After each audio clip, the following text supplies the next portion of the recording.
الحمد لله رب العالمين والعاقبة للمتقين وصلى الله وسلم وبارك على نبينا محمد وعلى آله وصحبه أجمعين ومن تبعهم بإحسان إلى يوم الدين. أما بعد، فيقول الله تبارك وتعالى: إن السمع والبصر والفؤاد كل أولئك كان عنه مسؤولا. الله நல்லடியார்களே, அன்புக்குரிய சகோதரர்களே, வாழ்க்கையின் எல்லா நிலைகளிலும் அல்லாஹ் ஒருவனுக்கு வழிபட்டு தக்வாவுடன் வாழுமாறு முதலில் எனக்கும் பிறகு உங்களுக்கும் வசியத் செய்து கொள்கிறேன். அன்புக்கும் மரியாதைக்கும் உரிய சகோதரர்களே, அல்லாஹு தஆலா மனிதனுக்கு தந்திருக்கக்கூடிய அருள்கள், பாக்கியங்கள் எண்ணில் அடங்காதவை. எண்ணி முடிக்க முடியாத அளவுக்கு அல்லாஹு தஆலா மனிதனுக்கு பெருமதி மிக்க நியமத்துகளை தந்திருக்கிறார்.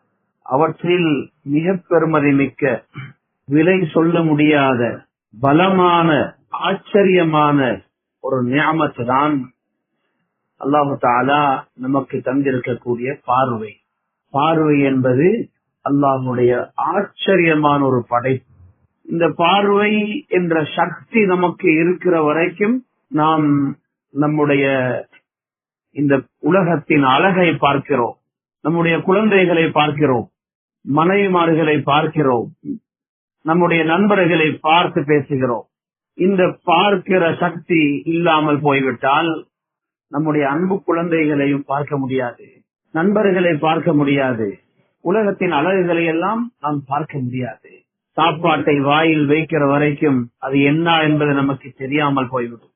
பார்வை இருக்கிற வரைக்கும் நாம் உலகத்தில் பயணங்கள் செய்கிறோம். விரும்பிய இடங்களில் எல்லாம் நாம் தனிமையில் பயணங்கள் செய்கிறோம். நம்முடைய வாகனத்தை நாமே ஓட்டிக் கொண்டு செல்கிறோம். பார்வை போய்விட்டால் நாம் நினைத்தபடி நமக்கு பயணங்கள் செய்ய முடியாது. நாம் நினைத்த இடங்களுக்கெல்லாம் போக முடியாது. எங்கு போனாலும் நமக்கு உதவியாளர்கள் தேவைப்படுவார்கள். நாம் நம்முடைய சொந்த வாகனங்களை கூட இயக்கிக் கொண்டு செல்ல முடியாத நிலை நமக்கு வரும். பார்வை நமக்கு இருக்கிற வரைக்கும் நாம் மற்றவர்களுக்கு உதவிகள் செய்கிறோம். நிறைய கட்டங்களில் மக்களுக்கு பல வகையான உதவிகளை நாம் செய்கிறோம். பார்வை இல்லை என்றால் உலகத்தில் நம்மை காண்கிற ஒவ்வொருவரும் நமக்கு உதவி செய்ய பார்ப்பார்கள். நிறைய மனிதர்களுடைய உபகாரங்களை பெற வேண்டி வரும். பார்வை இருக்கிறது, நம்முடைய பேச்சை மக்கள் கேட்கிறார்கள், நம்முடைய அபிப்பிராயங்களை மக்கள் ஏற்றுக்கொள்கிறார்கள். பார்வை போய்விட்டால் அதிகமான நம்முடைய கருத்துக்கள் மக்களால் செவிமடிக்கப்பட மாட்டார்கள், ஏற்றுக்கொள்ளவும் மாட்டார்கள். பார்வை இருக்கிற வரைக்கும் நாம் நிறைய வாசிக்கிறோம். பார்வை இல்லை என்றால் எதையும் வாசித்துக் கொள்ள முடியாது. பார்வை இருக்கிற வரைக்கும் நமக்கு சமூகத்தில் ஒரு அங்கீகாரம் இருக்கிறது. எந்த தொழிலுக்கு போனாலும் நம்மிடத்தில் அந்த திறமைகள் இருந்தால் ஏற்றுக்கொள்வார்கள். ஆனால் 90% தொழில்கள் பார்வை இல்லை என்றால் நம்மால் செய்ய முடியாமல் போய்விடும். நமக்கு நிறைய படிப்பு இருக்கிறது, ஆற்றல் இருக்கிறது.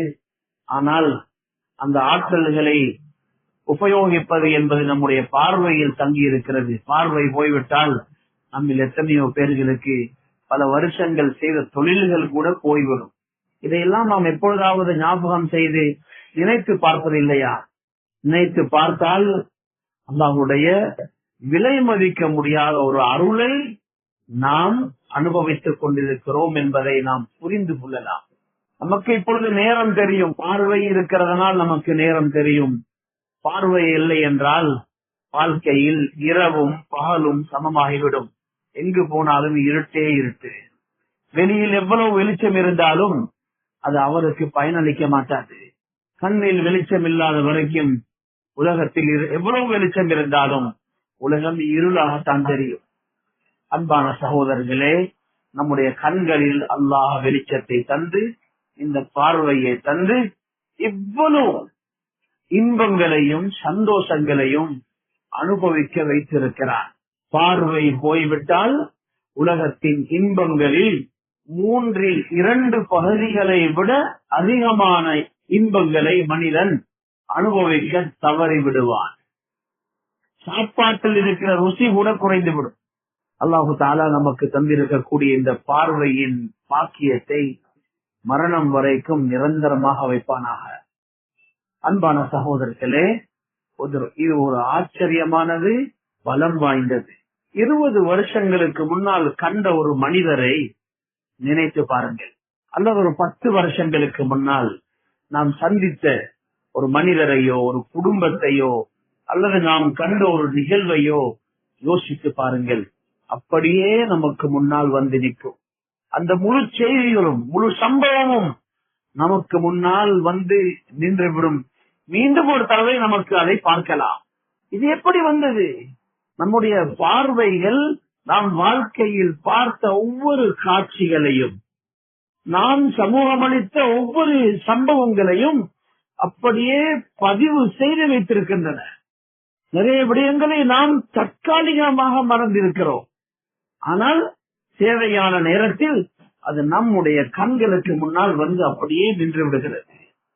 விரும்பிய காட்சிகளை திரும்ப எடுக்கலாம். வாழ்க்கையில் கண்ட எத்தனையோ மனிதர்கள் நம்முடைய உள்ளங்களில் அப்படியே அவர்கள் பதிந்திருக்கிறார்கள் இந்த பார்வையூடாக. மனிதன் உலகத்தில் உள்ள காட்சிகளை பார்த்து பார்த்து பார்த்து இந்த அவனுடைய உள்ளம் அந்த காட்சிகளால் அந்த தோற்றங்களால் அப்படியே நிரம்பி விடுகின்றது. இப்படி நிரம்பி போகும் பொழுது அந்த உள்ளத்திலே இருக்கிற இடம் குறைந்து விடும். நிறைய பார்வைகளை மனிதன் பார்த்திருக்கிறான். அதையும் பார்த்தான், இதையும் பார்த்தான், அதையும் பார்த்தான். எல்லாவற்றையும் அது பதிவு செய்யும் பொழுது உள்ளத்திலே இருக்கிற இடம் குறைந்து விடும். ஏனென்றால் நம்முடைய ஒவ்வொரு பார்வையும் உள்ளத்தில் ஒரு இடத்தை பிடித்து விடுகிறது. இது நிரம்பி விடும் பொழுது நல்ல விஷயங்களுக்கு அங்கே இடம் இல்லாமல் போய்விடும். மனிதனை அவன் பார்த்த பார்வைகள், அவனுடைய பதிவுகள் ஒவ்வொன்றும் பல கட்டங்களில் துன்புறுத்தி கொண்டே இருக்கும். எப்பொழுதோ பார்த்தது அது திரும்ப திரும்ப வந்து அவனை கவலையில் போட்டுக் கொண்டிருக்கும். அவனுடைய சந்தோஷத்தை போக்கிவிடும். பகலில் வரும், இரவில் வரும், விழிப்பில் வரும், தூக்கத்தில் வரும், எல்லா கட்டங்களிலும் அவன் பார்த்த பார்வைகள் அது பதிவுகளாக மாறி அந்த பதிவுகள் மீண்டும் மீண்டும் வந்து அவனை துன்புறுத்தி கொண்டே இருக்கும். இரண்டாவது, மனிதனுடைய இந்த பார்வைகள் அந்த பதிவுகளாக மாறி உள்ளே நிரம்பி விடும் பொழுது மனிதன் இபாதத்துகளில் அமல்களில் இருக்கிற இன்பத்தை இழந்து விடுகிறான். சாப்பாட்டில் ருசி இருப்பது போல, குடிபானங்களில் ருசி இருப்பது போல மனிதனுடைய நாம் செய்யக்கூடிய இபாதத்துகளுக்கு ருசி இருக்கிறது. தொழுகையில் ருசி இருக்கிறது. காபத்து ஸலாத 20 சனா வதனஅம்து பிஹா 20 சனா. தொழுகையின் ருசியை கண்ட ஒரு தாபிஈ சாபித் புனானி ரஹ்மத்துல்லாஹி அலைஹி அவர்கள் சொல்கிறார்கள், என்னுடைய வாழ்க்கையில் 20 வருஷங்கள் நான் பெரும் முஜாஹதாவுடன் கஷ்டப்பட்டு மன ஓர்மையை கொண்டு வந்து தொழுதேன். பிறகு 20 வருஷம் வந்தது. அந்த 20 வருஷத்தில் தொழுகையின் இன்பத்தை கண்டேன். தொழுகையில் ருசி இருக்கிறது, திலாவத்தில் ருசி இருக்கிறது, zikr செய்வதில் ருசி இருக்கிறது. இந்த ருசிகளை அடைவதற்கு மனிதனுக்குள் அந்த தகமை இருக்க வேண்டும். பார்வைகள் கெட்டு போகும் பொழுது, பதிவுகள் கெட்டு போகும் பொழுது மனிதன் இபாதத்துகளில் அமல்களில் இருக்கிற ருசியை இழந்து விடுகிறான். இபாதத்துகள் செய்ய வேண்டும் என்ற ஆசை வந்தாலும் தௌஃபீக் கிடைக்க மாட்டாது, இன்பமில்லை. இபாதத்துகள் பாரமாகிவிடும், தொழுகை பாரமாகிவிடும், தஹஜ்ஜுத் பாரமாகிவிடும், குர்ஆனுடைய திலாவத் பாரமாகிவிடும். zikr செய்வது சில நாட்கள் கழியும், ஒரு தடவை கூட ஒரு zikரை செய்திருக்க மாட்டார். குர்ஆனுடைய ஒரு பக்கம் கூட ஓதிக்கொள்ளக்கூடிய பாக்கியம் கிடைக்க மாட்டாது. தௌஃபீக்கை இழந்து விடுகிறான். ஆகவேதான் அல்லாஹு தஆலா நமக்கு பார்வைகளை எப்பொழுதும் தாழ்த்தி வைத்திருக்க வேண்டும் என்ற கட்டளையை குர்ஆனினூடாக சொல்லியிருக்கிறார். குல்லில் முஃமினீன யகுது மின் அப்சாரிஹிம் வயஹ்ஃபது ஃபுரூஜஹும். நபியே, முஃமின்களுக்கு சொல்லுங்கள், அவர்கள் தமது பார்வைகளை தாழ்த்தி கொள்ளட்டும். தேவையில்லாத கூடாத விஷயங்களை பார்க்க கூடாது. மேலும் அவர்கள் தம்முடைய மர்மஸ்தானங்களை பாதுகாத்துக் கொள்ள சொல்லுங்கள்.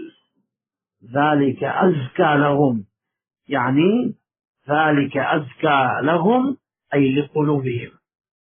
அது அவர்களுடைய உள்ளங்களுக்கு மிக பரிசுத்தமாக இருக்கும்.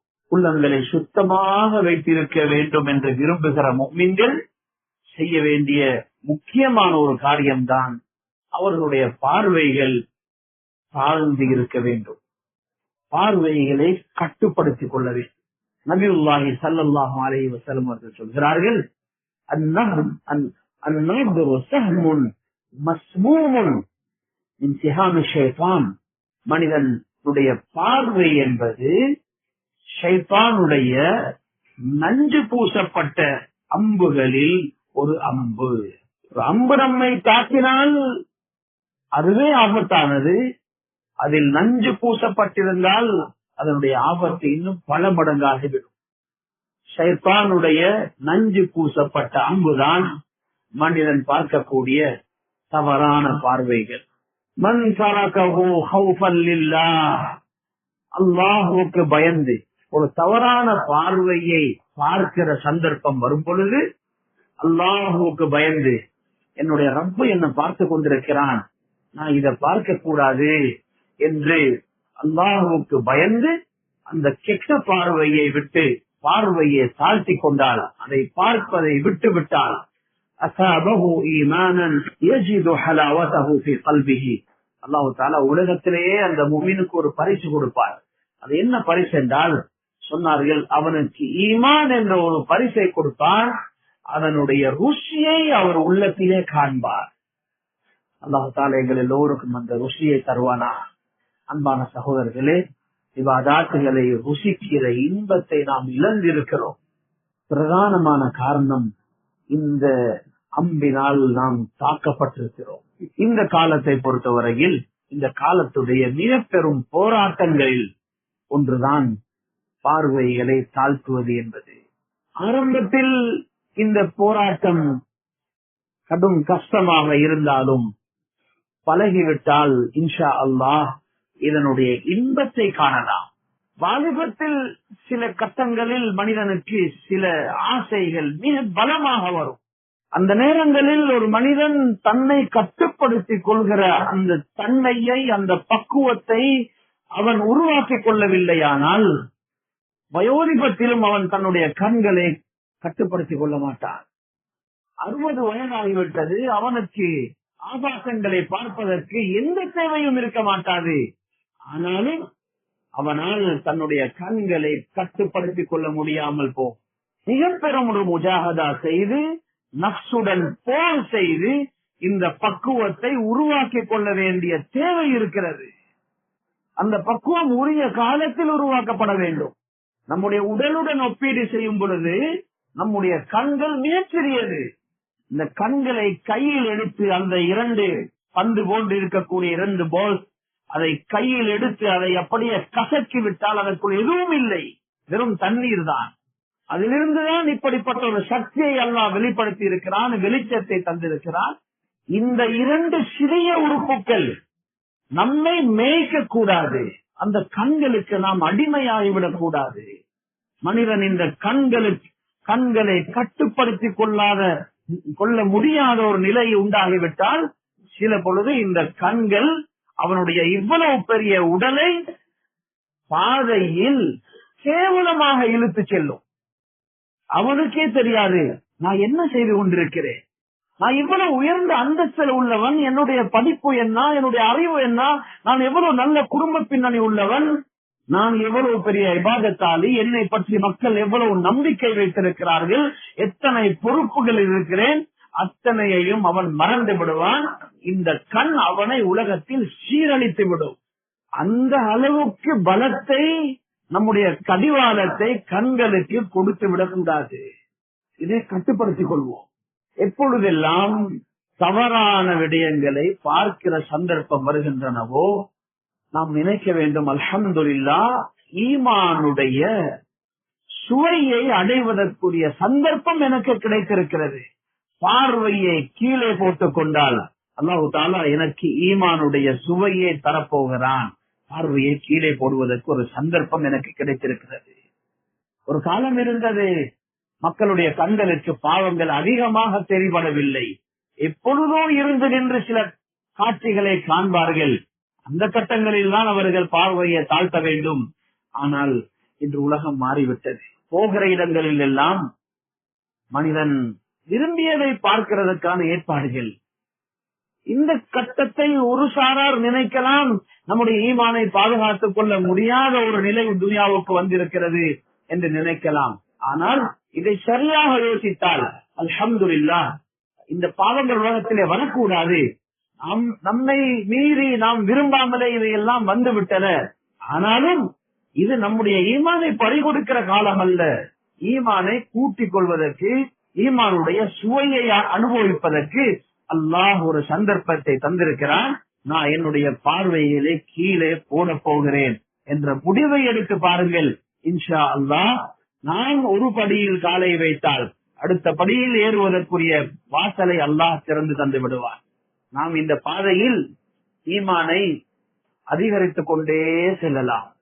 இரண்டாவது, பாவத்தை எப்படி ஒரு நன்மையை செய்துவிட்டு துஆ கேட்கும் பொழுது அல்லாஹு தாலா அந்த துஆக்களை அங்கீகரிக்கிறார். நன்மைகள் செய்துவிட்டு சதகா கொடுத்து விட்டு துஆ கேட்டால் துஆவை அல்லாஹ் அங்கீகரித்து விடுகிறார். தொழுது விட்டு துஆ கேட்கிறோம், அல்லாஹு தாலா துஆக்களை அங்கீகரிக்கிறார். இதே போல தவறான பார்வைகள், பாவங்களை தவிர்த்து விட்டு கேட்கக்கூடிய துஆக்களையும் அல்லாஹு தாலா ஏற்றுக்கொள்கிறார். ஒரு தவறான பார்வையை விடுவது என்பது ஒரு பாவத்தை விடுகிறோம். அந்த பாவத்தை விட்டு நாம் துஆ கேட்க வேண்டும். யா அல்லாஹ், இந்த காட்சியை பார்க்க வேண்டும் என்று என்னுடைய மனசு ஆசைப்படுகிறது. எனக்கு கடும் ஆசை நீ பார்க்க வேண்டும். ஆனால் உனக்காக இந்த பார்வையை நான் விடுகிறேன். இதற்கு பகரமாக நீ எனக்கு இன்ன தேவையை பூர்த்தி செய்து தர வேண்டும், எனக்கு இதை தர வேண்டும், அதை தர வேண்டும், எனக்கு ஆகிரத்தில் சொர்க்கத்தை பார்க்கிற சந்தர்ப்பத்தை தர வேண்டும் என்றெல்லாம் அல்லாஹ்விடத்திலே நாம் துஆ கேட்க ஆரம்பிக்கலாம். இதை செய்து பார்த்தால் இதில் இருக்கிற இன்பம் தெரியும். இதனுடைய நிறைய கயிறுகளை நாம் இன்ஷா அல்லாஹ் அடைந்து கொள்ளலாம். எப்பொழுதெல்லாம் இப்படியான சந்தர்ப்பங்கள் வருகிறதோ பார்வையை தாழ்த்தி கொண்டு அல்லாஹ்விடத்திலே துஆ கேட்போம். இப்னுல் கையிம் ரஹ்மத்துல்லாஹி அலைஹி அவர்கள் பார்வைகளை கட்டுப்படுத்த தவறக்கூடியவர்கள், கெட்ட பார்வைகளை அதிகம் பார்க்கிறவர்கள், கெட்டவைகளை பார்க்கும் பொழுது பார்வைகளை தாழ்த்த தவறுகிறவர்களுக்கு வரக்கூடிய நஷ்டங்களை பட்டியலிடுகிறார்கள். அவர்கள் சொல்லக்கூடிய ஒரு சில விஷயங்களை இங்கு நான் ஞாபகப்படுத்துகிறேன்.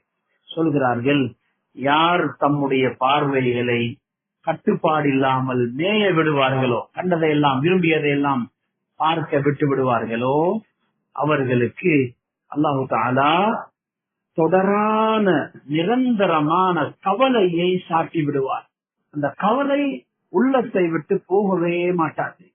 எப்பொழுதும் ஒரு காரணமில்லாத கவலை, கை சேதம் இருந்து கொண்டே இருக்கும். சந்தோஷம் இல்லை. இந்த உலகத்துக்கு ஏற்பட்டிருக்கிற ஒரு பயங்கரமான நோய் இது. யாரை பார்த்தாலும் அவர்களுக்கு சந்தோஷமாக இருப்பதற்குரிய எல்லா சாமான்களும் இருக்கின்றன, எல்லாமே இருக்கிறது.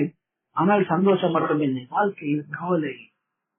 சொல்கிறார்கள், நிரந்தரமான கவலையை அல்லாஹு தஆலா சாட்டி விடுகிறார். பார்வையை யார் தாழ்த்த ஆரம்பிக்கிறார்களோ அவர்களுக்கு கிடைக்கக்கூடிய முதலாவது பாக்கியம் கவலையில இருந்து விடுதலை கிடைத்துவிடும். இரண்டாவது சொல்கிறார்கள், பார்வையை தாழ்த்த தவறுகிறவர்கள் அவர்களுக்கு ஏற்படக்கூடிய ஒரு நஷ்டம்தான் அவர்களுடைய உள்ளம் பலகீனப்பட்டு போகும். உள்ளத்தில் பலம் இருக்க மாட்டார்கள். அடுத்து சொல்கிறார்கள், கண்களிலும் உறுப்புகளிலும் அறிவிலும் இருக்கக்கூடிய பிரகாசம் எதிர்பட்டு போய்விடும். அவர்களுடைய கண்களிலும் இருள், உள்ளத்திலும் இருள், அவர்களுடைய உறுப்புகளிலும் அல்லாஹ் இருளை ஏற்படுத்தி விடுவார். வெளிச்சம் போய்விடும். அல்லாஹ் தஆலா நம் அனைவரையும் பாதுகாப்பானார். சொல்கிறார்கள், வெளிச்சம், உள்ளத்துடைய வெளிச்சம், அறிவின் வெளிச்சம், உடல் உறுப்புகளுடைய வெளிச்சம், கண்களின் வெளிச்சம் இருக்க வேண்டுமாக இருந்தால் பார்வைகளை தாழ்த்திக் கொள்ள வேண்டும். அடுத்து சொல்கிறார்கள், பார்வைகளை தாழ்த்த தவறியவர்கள், தவறானவற்றை தொடர்ந்து யார் பார்க்கிறார்களோ அவர்களுக்கு ஏற்படக்கூடிய ஒரு நஷ்டம்தான், அவர்கள் தம்முடைய இச்சைகளுக்கு அடிமைப்பட்டு விடுவார்கள். மனதில் வரக்கூடிய ஆசைகள், இச்சைகளை அடக்கிக் கொள்ள முடியாத ஒரு நிலை அவர்களுக்கு வந்துவிடும். இச்சைகள் என்பது மனிதனுடைய சிபாத்துகளில் மிக மோசமான ஒன்று. இச்சைக்கு அடிமைப்பட்டவர்கள் மீண்டும் நல்ல நிலைக்கு திரும்பி வந்து கொள்ள மாட்டார்கள், மிக கஷ்டம். இச்சைகள் அறிவுள்ள மனிதர்களை மிருகங்களாக மாற்றிவிடும், பெரியவர்களை சிறுவர்களாக மாற்றிவிடும், கண்ணியமான உயர்ந்த பதவிகளில் இருக்கக்கூடியவர்களை கீழ்த்தரமானவர்களாக மாற்றிவிடக்கூடிய ஒன்றுதான் இச்சைகள். அல்லாஹ் தஆலா மிருகங்களுக்கும் இச்சைகளை வைத்திருக்கிறான், மனிதனுக்கு இச்சையை கொடுத்து கூடவே அறிவை கொடுத்தான். இந்த அறிவை வைத்து மிருகங்கள் போல நீ ஆகிவிடக் கூடாது என்று சொல்லி அல்லாஹ் நமக்கு வழிகாட்டி இருக்கிறான். இச்சைகளுக்கு அடிமையாகும் பொழுது மனிதன் மிருகங்களை விட கெட்டவனாக, கேவலமானவனாக மாறிவிடுகிறான். அந்த நிலை மனிதனுக்கு வருவதற்கு பிரதானமான ஒரு காரணம் பார்வைகளை பயன்படுத்துவதில் பக்குவம் இல்லாமல் இருப்பது, பார்வைகளை மேய விடுவது என்று சொல்லி ஒரு பெரிய பட்டியலை அவர்கள் போட்டிருக்கிறார்கள். அன்பான சகோதரர்களே, நாம் இந்த கட்டுப்பாட்டை ஏற்படுத்திக் கொள்வோம். நாம் பாதிக்கக்கூடிய ஸ்மார்ட் போன்கள் நம்மை விடவும் 500-600 மடங்கு சிறியது, நம்முடைய பாரத்தை விடவும் 600 மடங்கு சிறியது. இவ்வளவு சிறிய ஒரு படைப்பு, இவ்வளவு சிறிய ஒரு பொருள் நம்மை அடிமைப்படுத்தி விடக் கூடாது, இதை பாதிக்க கூடாது என்று சொல்ல முடியாது. அது நிறைய அல்லாஹ்வுடைய ஒரு நியமம். மனிதனுடைய எத்தனையோ காரியங்களை அது இலகுபடுத்தி விட்டது. ஆனால் நம்முடைய கடிவாளத்தை அதன் கையில் கொடுத்து விடக் கூடாது, அது நம்மை ஆட்சி செய்யக்கூடாது, அதை நாம் ஆட்சி செய்வோம். பார்க்க கூடாதவைகள் வருகிறதா தட்டி விட்டு போய் கொண்டே இருப்போம். இது கூடாது, இது கூடாது. இன்ஷா அல்லாஹ் மக்கள் நினைப்பார்கள் நாம் ஏதோ உலக வேலையில் இருக்கிறோம் என்று. ஆனால் உண்மையில் நாம் சொர்க்கத்தை சம்பாதித்துக் கொண்டிருப்போம். நன்மைகள் கூடிக்கொண்டே செல்லும், ஈமானுடைய இன்பம் அதிகரித்துக் கொண்டே செல்லும். தனிமையில் இருக்கும் பொழுது அப்படிப்பட்ட எண்ணங்கள் வந்துவிட்டால், உணர்வுகள் வந்துவிட்டால், மனிதன் முதலாவது செய்ய வேண்டிய வேலை அந்த இடத்தில் இருந்து தன்னுடைய உடலை வேறு இடத்துக்கு மாற்றிவிட வேண்டும். எந்த இடத்தில் மனிதனுடைய உணர்வுகள், கெட்ட உணர்வுகள் வர ஆரம்பிக்கிறதோ, மனிதன் செய்ய வேண்டிய முதல் முயற்சி இடத்தை மாற்றிவிட வேண்டும். நபி ஸல்லல்லாஹு அலைஹி வஸல்லம் அவர்கள் சொன்னார்கள், கெட்ட கனவு ஒன்று கண்டால், கெட்ட கனவு கண்டால் என்ன செய்ய வேண்டும் என்று கூட நமக்கு சொல்லித் தரப்பட்டிருக்கிறது. அதிலே ஒன்றுதான் எந்த முறையில் அவர் படுத்திருந்தாரோ அந்த படுக்கை உரையை மாற்றிவிட வேண்டும். கனவுக்கு கூட சொல்லப்பட்டிருக்கிறது. பாவங்கள்ல இருந்து நம்மை பாதுகாத்துக் கொள்வதற்கு மிக முக்கியமான ஒரு அம்சம்தான் அந்த இடத்தை நாம் மாற்றி விடுவது. என்ன எல்லாம் முயற்சிகள் செய்து, நம்முடைய நப்சுடன் போராட்டங்கள் செய்து இந்த பக்குவத்தை ஏற்படுத்திக் கொள்ள முடியுமோ அந்த பக்குவத்தை நாம் ஏற்படுத்திக் கொள்வோம். இன்ஷா அல்லாஹ் நாம் உலகத்தில் பார்த்ததை விடவும், உலகத்தில் பார்க்க முடியுமானதை விடவும் மிக பெரும் இன்பங்களை அல்லாஹு தஆலா சொர்க்கத்தில் பார்ப்பதற்கும், சுவைப்பதற்கும், அனுபவிப்பதற்கும் படைத்து வைத்திருக்கிறார். இன்ஷா அல்லாஹ் அங்கே போய் நாம் பார்த்துக் கொள்வோம், அங்கே போய் நாம் அனுபவித்துக் கொள்வோம். அல்லாஹு தஆலா நம் அனைவருக்கும் அருள் செய்வானா. யா அல்லாஹ், நம்முடைய பாவங்களை மன்னிப்பாயா, நம்முடைய பெற்றோர்களை மன்னிப்பாயா, முஃமினான ஆண்கள் பெண்கள் அனைவரையும் மன்னிப்பாயா. உலகம் எல்லாம் யா அல்லாஹ் யாரெல்லாம் முஃமின்கள் கஷ்டப்பட்டுக் கொண்டிருக்கிறார்களோ, அநீதிக்குள்ளாக்கப்பட்டிருக்கிறார்களோ எல்லோருக்கும் உதவி செய்வாயா. உன்னுடைய உதவியை அவசரப்படுத்தி விடுவாயா. அநீதி இழைக்கக்கூடியவர்கள், அநியாயத்துக்காக திட்டமிட